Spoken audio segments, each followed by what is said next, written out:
السلام علیکم ورحمۃ اللہ وبرکاتہ۔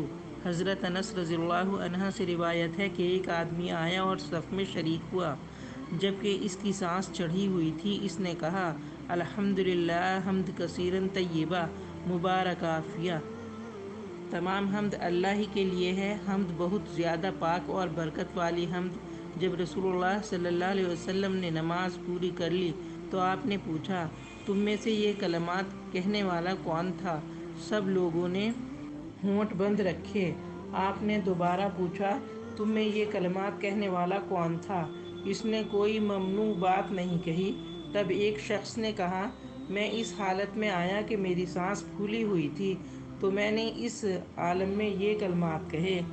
آپ نے فرمایا میں نے 12 فرشتوں کو دیکھا جو اس میں ایک دوسرے سے سبقت لے جانے کی کوشش کر رہے تھے کہ کون اسے اوپر لے جاتا ہے۔